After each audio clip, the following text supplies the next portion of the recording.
to round 3, or no, this would be Elite 8 of California State Field Day discussion meet. I am Megan McElroy from Tulare County, and I will be serving as today's room chair, moderator, and timekeeper. At this time, I would like to ask out of your respect for the competitors to turn cell phones off if you have not already.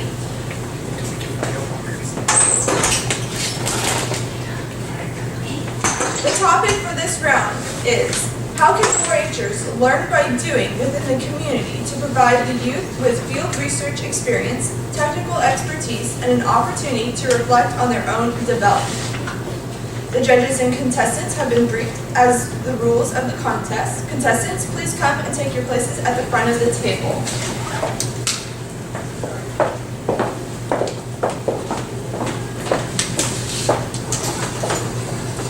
Today's general discussion should be directed at each other rather than the audience. In my role as moderator, I will not attempt to control or direct this discussion. Remember, the discussion is meant to stimulate a committee meeting, not as a panel discussion with a point/counterpoint and an active moderator. As such, I will not intervene unless or until disparaging or inappropriate remarks are made. With that in mind, the burden is on the contestants to moderate themselves and conduct themselves in a cooperative and congenial manner. The contestants for this round are Katie Butterfield, Jacob Miner, Ethan Kurtz, and Gabrielle German. We will begin this discussion with a 30-second opening statement from each contestant. Following the opening statements will be 20 minutes of open discussion, followed by 1 minute of quiet time for the contestants to prepare for their 1-minute closing statements. Official time will be kept by the timekeeper. I have a question. Is it going to be 20 minutes or the 25 minutes like the Elite 8s? 20. 20 minutes? Okay, I just want to double check. Contestants, you may now, in voluntary order, make your 30-second opening statements. Please stand and direct your opening statements towards the audience.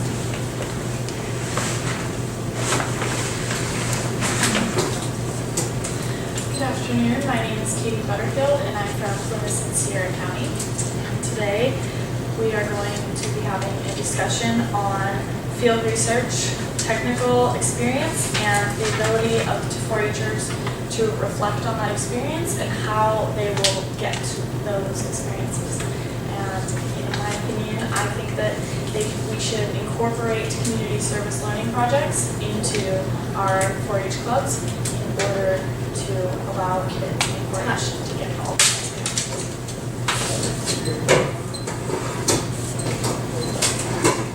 Hi, my name is Jacob Miner. I'm 17 years old from Contra Costa County, and I think that, just like I stated in the question, 4-H is one of 4-H's biggest mottos is learn by doing.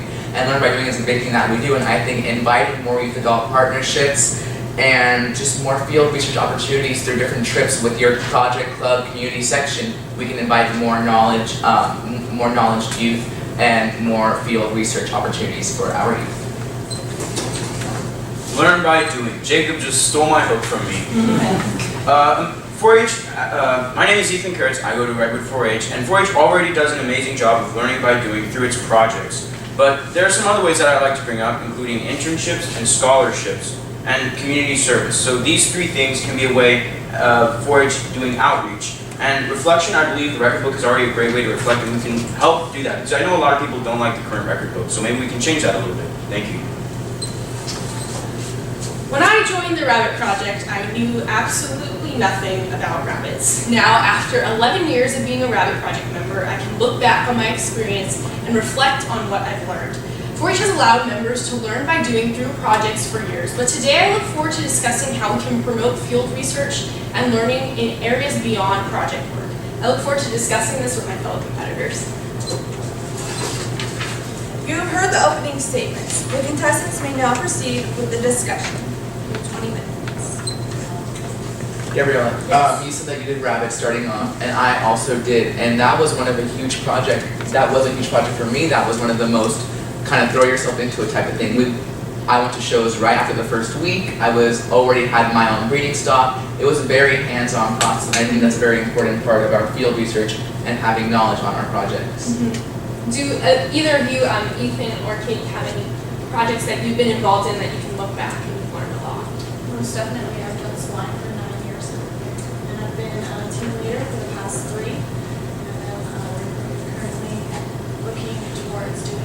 senior project geared towards as well. So I've learned a lot through maybe not agricultural projects, but a lot through like leadership projects.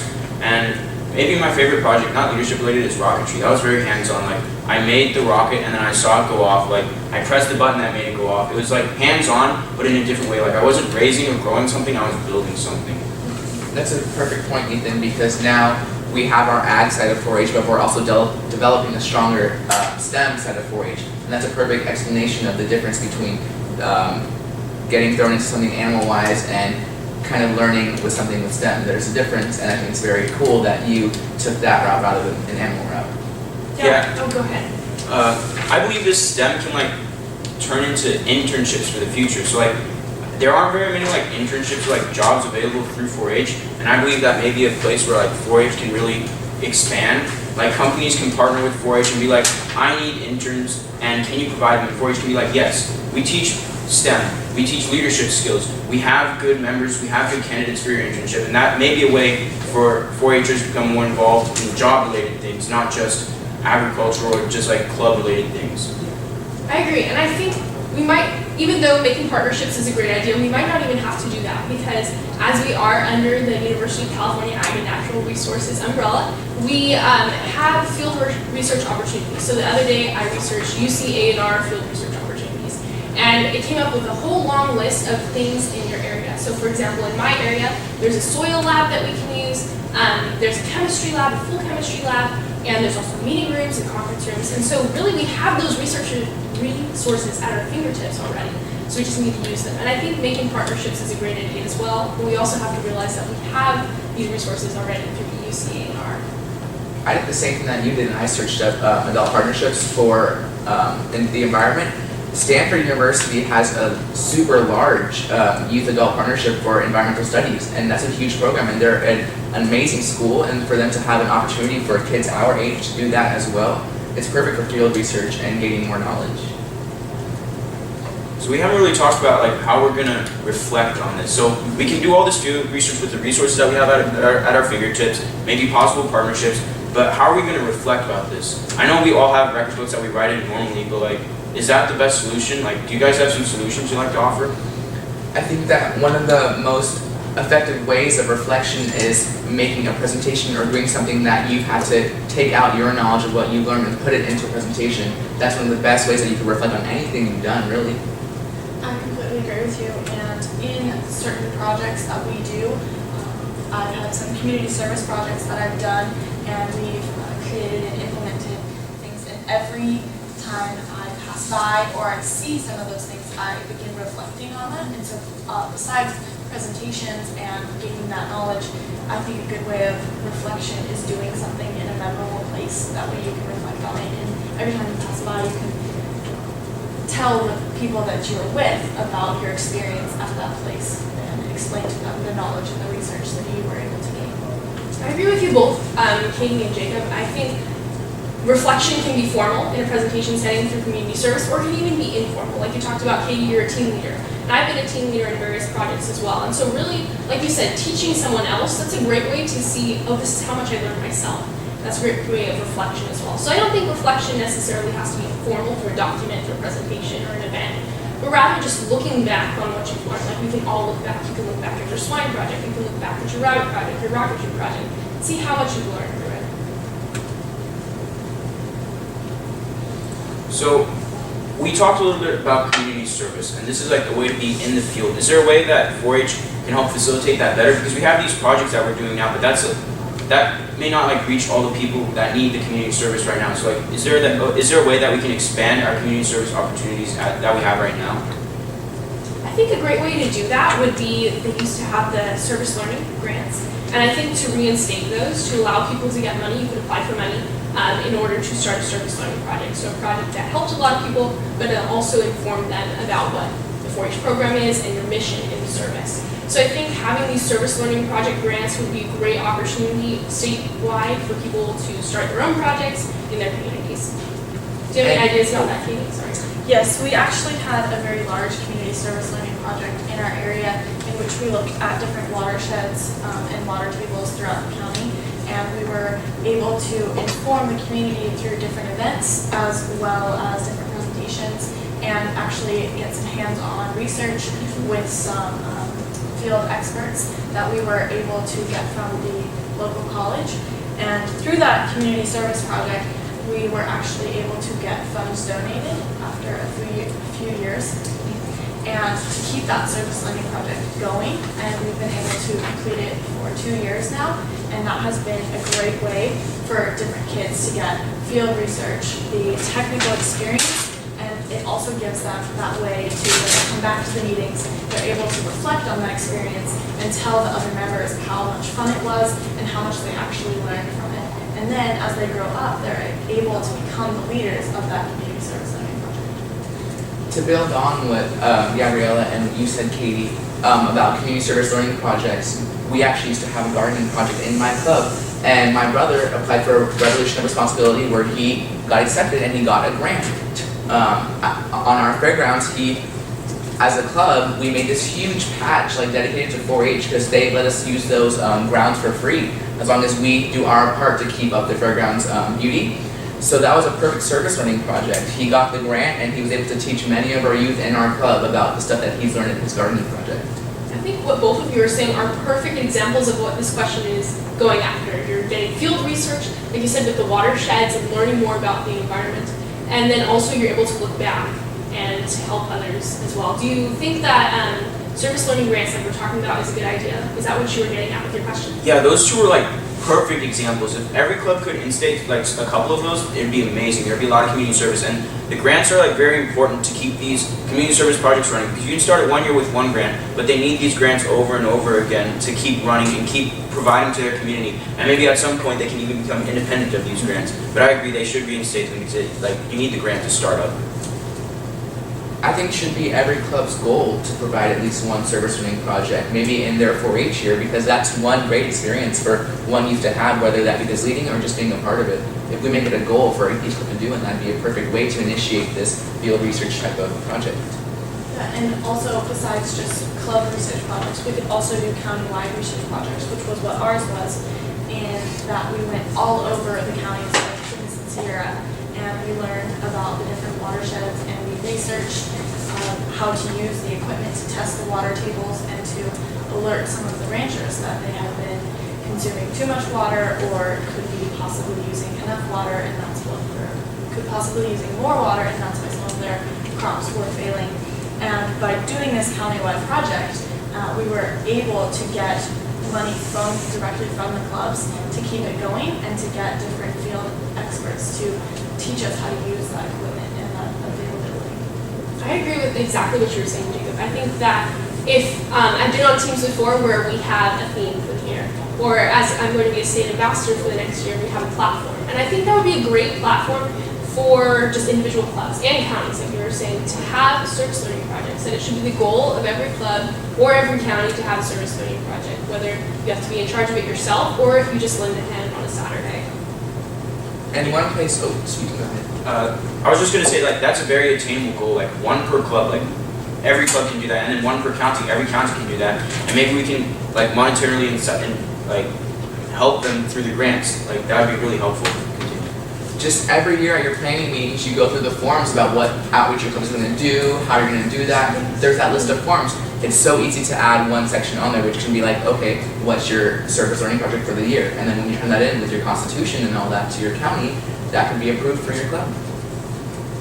I think also with the Revolution Responsibility campaign that you were talking about a while ago, they had some resources and some help for people. Because I know why my club personally doesn't do service learning is because we don't know about it. People are scared to do it. They're like, what is this? So I think if we had resources statewide where people could have a jumping off point or maybe some ideas of service learning projects for them. Do you have any ideas about that? Well, yeah, I understand your difficulty in starting it. It's always difficult to start a project without any previous project to base an example off of. And service learning is so much different than the normal projects. So I agree with the resources. The UCANR can provide resources. They have resources available for us. And the grants, those are also good resources for helping start these service learning projects that may not be started otherwise because people are afraid of starting them. And just like we have advisors for our all-star positions and whatnot, having an advisor for your service learning project, maybe it could be a club advisor or a county-wide advisor who's in charge of each project in the club. That'd be a great resource for someone to look upon. I think that's a great idea. Did you have an advisor when you did your service learning project? Yes, we did. We had an advisor, and what she did was she compiled all of the research and the tools that she needed and all of the costs for everything, and we helped her with that, which was actually part of the reflection process and part of the learning process of being able to learn those tools of like, so this cost this much, but we made money from this, and we were able to go through those different profit and loss reports with her, and she was able to give them to the next year's leader. And I think that would really help with those startup projects, is if we compiled all of that information and knowledge into one place, that it would be more reasonable and more available for new leaders to step up, and it wouldn't feel like such a great burden on them. Yeah, the advisors is like a great way for like helping it get started, and then like as you were saying, having it continue. Because I know a lot of service learning projects, like we'll have them at our club for 1 year, but then they'll like kind of fizzle and die out. Like we helped them that 1 year, we're good, we helped everybody that needed help, but like that's not true. Like it needs to continue, it needs to be able to be, like the service learning project itself must be set up to be continued, which is where an advisor, as we were saying, can come in very handy. And then I think also continuing a project is a great way to tie in that reflection element. So if you continue the project, you continue to think, how did we do last time? What can we do to improve? How did this affect other people? What were the implications of the project? So I think reflection is tied in to continuing the project, which is very important. It's not good to have a project 1 year and then stop the next. It's good to keep on going. And then when you're going to continue it year after year, you can build a tradition. And tradition is a great way to have a club help unify them as a club. When you have a tradition just like that, okay, every year we do this amazing service learning project, right? It can get grander and grander every year, and it'll just unify your whole entire club. Most definitely. And if you feel that conditions are changing within your community, such as ours did, after the second year, we found that we were going back to a lot of the same ranchers, and they actually were able to implement some of the suggestions that we made. We actually changed our project into geared more towards the general community and the general population rather than directly at the ranchers. And so as the conditions change, if you do it year after year, you're able to reflect on the past and also look towards the future and change that service learning project in better ways that suit your community. Yeah. Just because a project is tradition doesn't mean it has to be static. It can be a dynamic project, changing every year, like you said, getting grander and learning more, and again, reflecting back on it. Yeah, your project is like a perfect example of how it can expand. So you first targeted these people, the ranchers, and then you reflected upon that and you saw, wow, what we were doing works, and then you expanded it to the general population. That should be like the goal of every single like project. Focus on something first, reflect it next year, and then find ways to expand and always look to grow. And your project looking to grow is something that we should do with not just our service learning projects, but with everything. A lot of times our sections, clubs, counties stay stagnant. We do the same things over and over, do it the same way over and over. And I think that growing, making things better is a perfect way to reflect.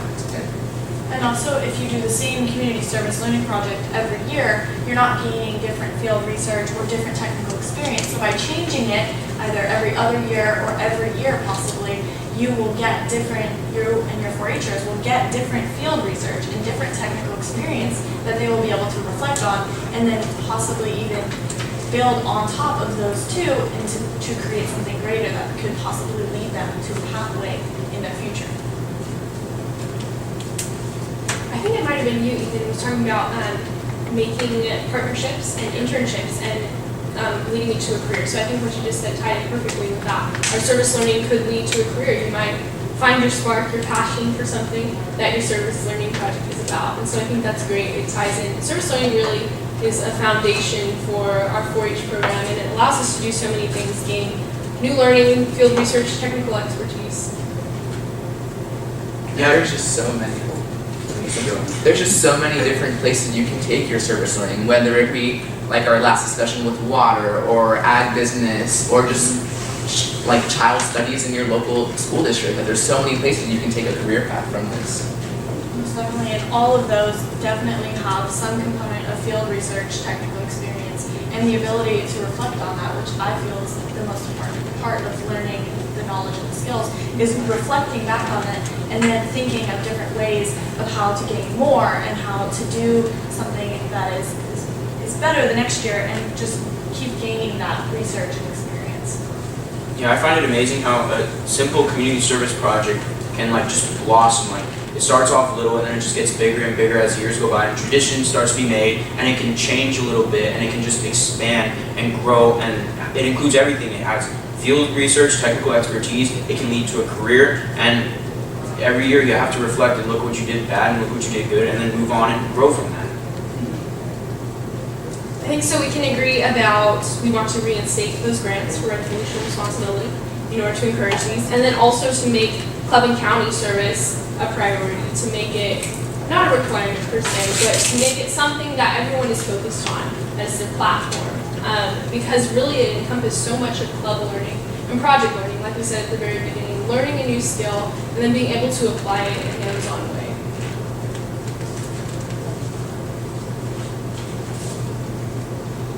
We could also see where our funding comes from for these grants. And from there, we can also see how we can raise the funding so more people can do these projects. And even bigger projects like we're talking about, like away with stagnancy and just grander and grander. But then that goes back to the question of funding, and then we have to go back to how we can get more funding for everyone to do the projects that they want to do. Yeah, I feel with the funding portion, we were luckily able to get our county and our fairgrounds to donate funds for us to keep this project going, because it was so well known. And actually this year we are getting our Rotary involved to do not only this community service project, but they're donating funds and they're willing to put forth leaders and field expertise to help us within the next years. That goes back to Ethan's idea of making partnerships. And so if we make partnerships with our project, like you said, we can get our field expertise learning from the experts themselves, either from the UC A&R, who are employed by Extension, or people from other fields, people in the Rotary. Those are very valuable resource for us. Yeah, Katie, overall, I think you just have like the perfect project. Like it demonstrates like what we want to solve with this problem. And Jacob, I really like your goals, your attainable goals. Like it's so easy, just one community service per club or county. Like that's such an attainable goal, and that's something that each and every one of us can do. I think this is attainable goal is something we really need to emphasize. That service learning is not, like my club always fears, something far away, something displaced from them. But instead something they can do, something easy. You can learn and you can also serve others through it. I think obtainability is something really important, because just like you said, we have these big ambitious things, but sometimes there's other steps we need to take first before we reach those things, and starting small is the perfect way to start for a lot of things. And then also our advisor, like Katie's, can help us to, if we have big dreams, they can help us achieve those.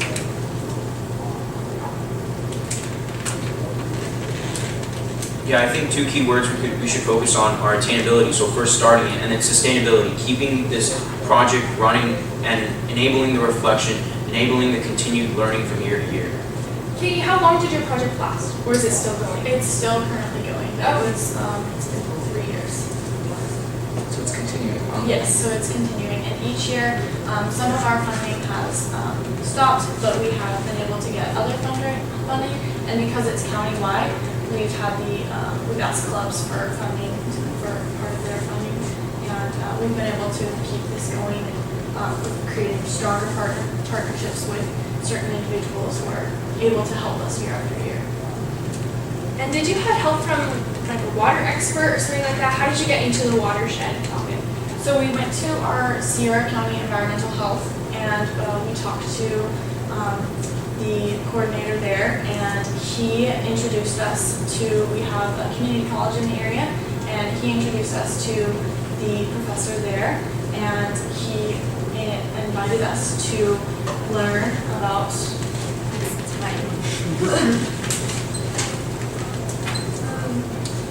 So time has been called. Please prepare your closing statements. I ask the audience to remain silent for 1 minute as respect for our contestants.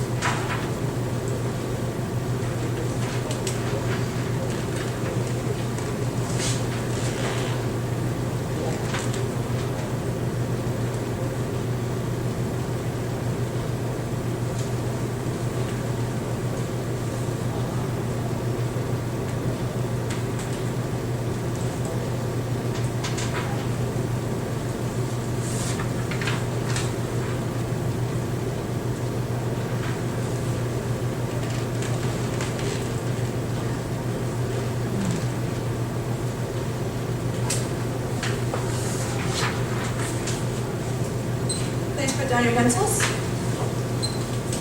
Involuntary order, please stand and deliver your 1-minute closing statements.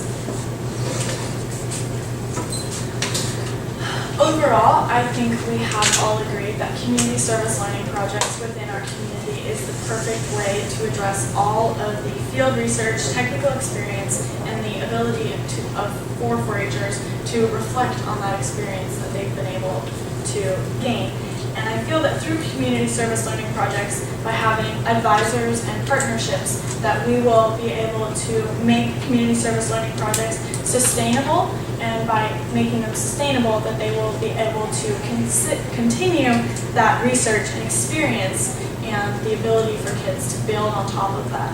And that if we set goals for our county and our clubs for these community service projects, that they will be able to continue and to keep getting greater and greater, and kids can keep learning. Thank you all for this discussion.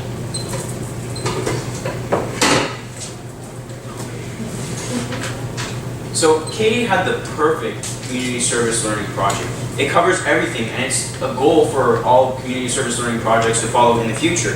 It has field research. It has technical expertise that they get from advisors and connections of people that they meet. It can also lead to a career. Because of these connections that you're making, you can maybe find a passion, you can maybe find someone you're connected to, and through that connection, maybe you land yourself a job. And partners will come as tradition develops. As a community service project becomes a tradition, more and more people will want to be involved. Partners will naturally come, and it becomes sustainable. And that's something that we need to focus on, attainability and sustainability. We need to reinstate grants, as Gabriella said, so that it's attainable to start these and then be able to sustain them in the future. I really like Jacob's attainable goal of having at least 1 per club or 1 per county, and that's a goal that I look forward to bringing back to my club in the next year. Thank you. Many youth already are doing amazing field research projects, but through larger field research, stronger advisory, and ambition, we can hopefully institute a larger amount of service learning projects in our areas. And this can also help our youth broaden their horizons, leading to other pathways, and maybe even finding a spark in themselves to continue on doing the type of research that they were doing with their project. In the 4-H Creed, we state that we believe in the training of our hands for the ability it will give us to be helpful, skillful, and useful. As stated by this line, and as agreed upon by our discussion today, we agree that we need to reinstate service learning grants in order to spread projects throughout our state that encourage technical expertise and field research. Building traditions and unifying our clubs, these projects will help us serve and get this field research as well, while looking for growth into our future. Thank you for the discussion today, and I look forward to discussing the future.